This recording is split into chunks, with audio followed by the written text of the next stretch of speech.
L'histoire dingue du football, vessie de porc, maillot trempé et arbitre détesté.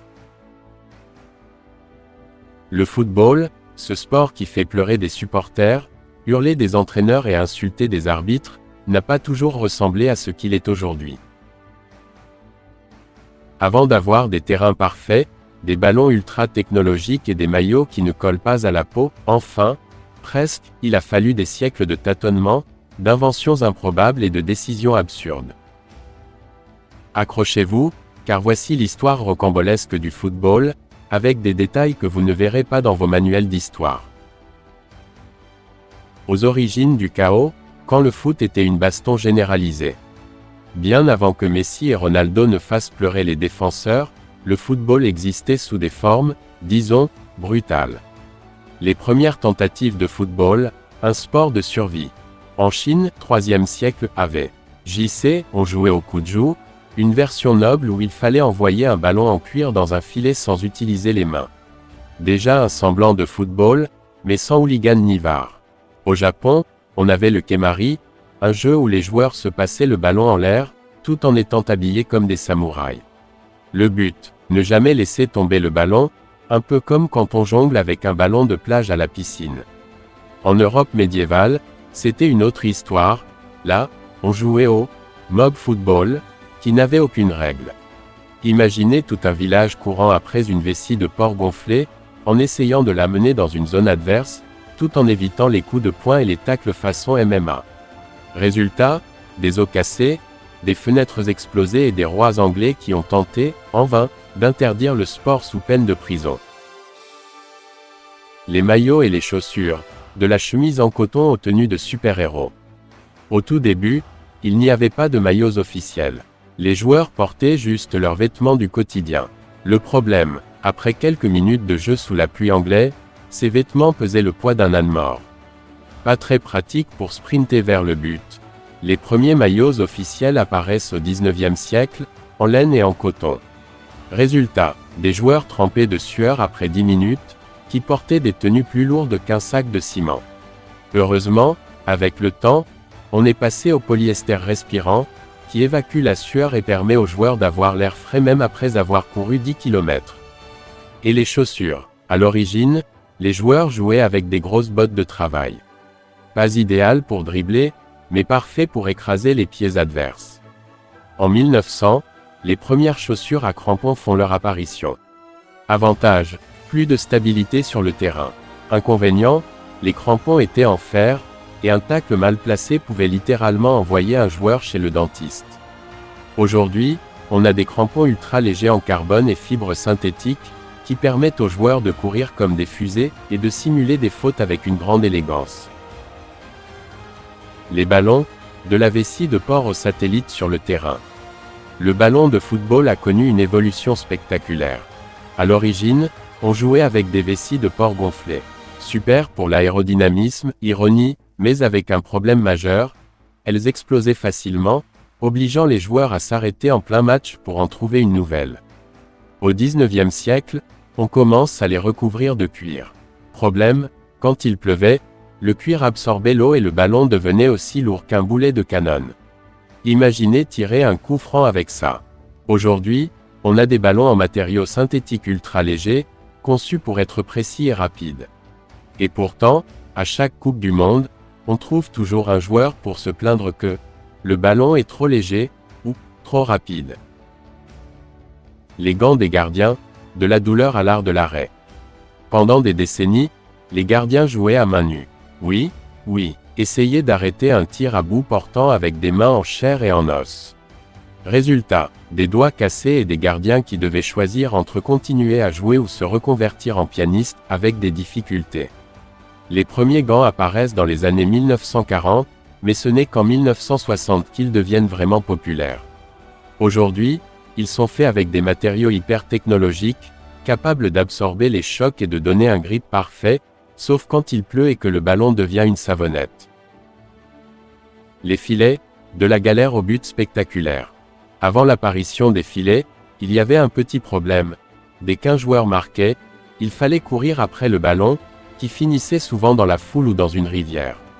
Pas top pour le rythme du match. Les filets apparaissent officiellement en 1891, et depuis, on a eu des moments mythiques, comme les filets qui explosent sous la puissance des frappes, comme le célèbre but de Roberto Carlos. Les filets qui font croire qu'un but a été marqué alors qu'il est passé à côté, donnant lieu à des scènes de célébration totalement inutiles. L'histoire folle du football, des champs de patates au stade de luxe. Le football n'a pas toujours été ce spectacle bien huilé avec des stades futuristes et des compositions tactiques ultra-analytiques. Non, non, à ses débuts, c'était une immense pagaille. Des matchs joués sur des champs boueux, des équipes composées de 20 joueurs par camp, et des règles qui changeaient toutes les 5 minutes. Alors, asseyez-vous confortablement, car voici l'histoire délirante des terrains, des compositions et des règles du football. Les terrains, de la boue au stade à 1 milliard d'euros. 1. Avant les pelouses parfaites, le football dans les champs. Au début, il n'y avait aucune règle sur la taille du terrain. On jouait là où il y avait de la place, que ce soit sur une place de village, un champ agricole, bonjour les taupes, ou une plage, pas très pratique pour courir. Au Moyen Âge, les matchs pouvaient durer des heures, car il fallait traverser un village entier pour marquer un but. Les premiers clubs anglais, au XIXe siècle, jouaient souvent sur des terrains de rugby, ce qui explique pourquoi certains joueurs modernes taclent encore comme des rugbymen.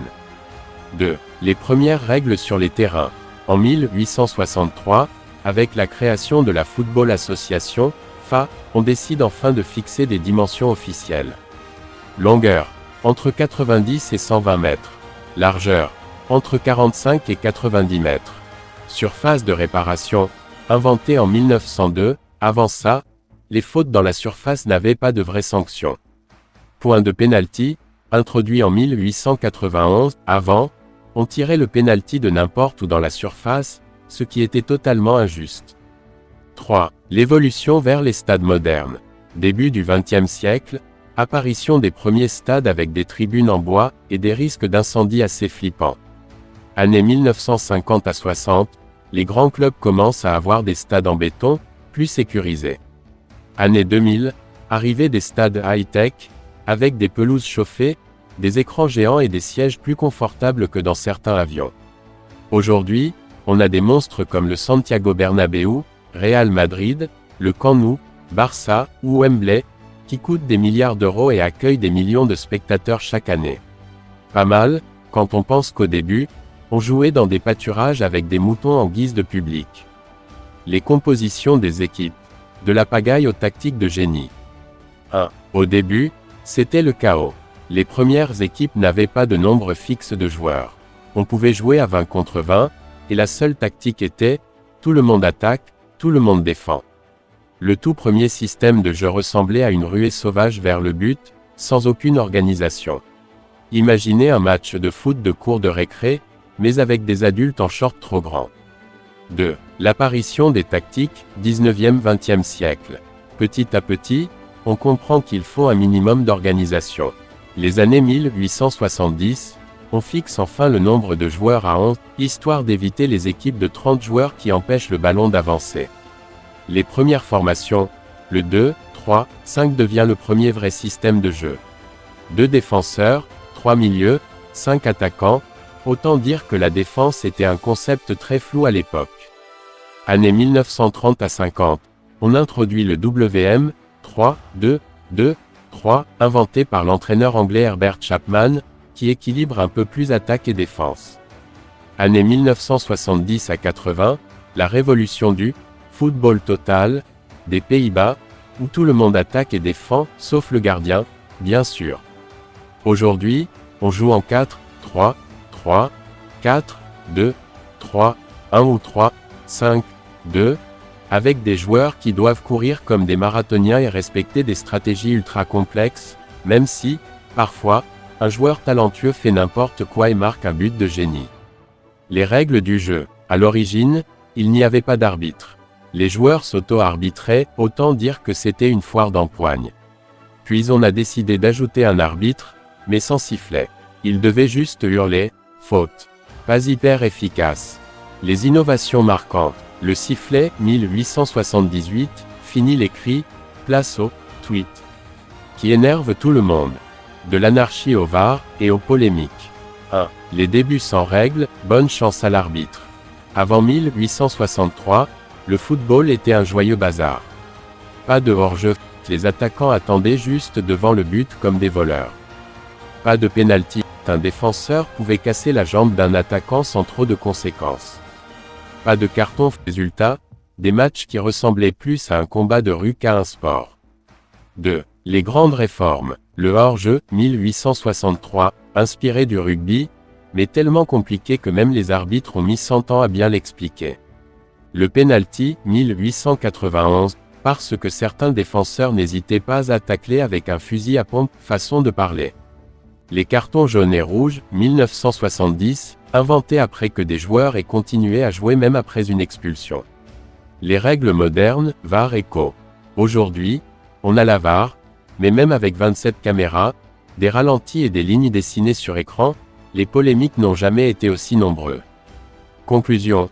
Le football, un sport en évolution constante. Le football est passé des champs boueux au stade ultra luxueux, des équipes anarchiques aux tactiques dignes d'échecs en 3D, des règles floues aux règlements ultra précis, mais toujours discutables. Et pourtant, une chose n'a jamais changé, c'est toujours un jeu de passion, de folie et de moments magiques. Alors, la prochaine fois que vous râlez sur la VAR ou sur un terrain un peu abîmé, souvenez-vous qu'à une époque, on jouait au football dans des marécages avec une vessie de porc et des chaussures en bois. Le football, un sport toujours fou. Le football a évolué du mob football, médiéval à la haute technologie, mais une chose n'a pas changé, il est toujours rempli d'émotions, de drames et de moments cultes. Alors la prochaine fois que vous râlez sur un hors-jeu ou un ballon trop léger, pensez aux pauvres joueurs du Moyen-Âge qui devaient courir après une vessie de porc dans la boue, en évitant de se faire assommer. Et rappelez-vous, le football, c'est bien plus qu'un sport, c'est un spectacle chaotique et génial qu'on ne cessera jamais d'aimer.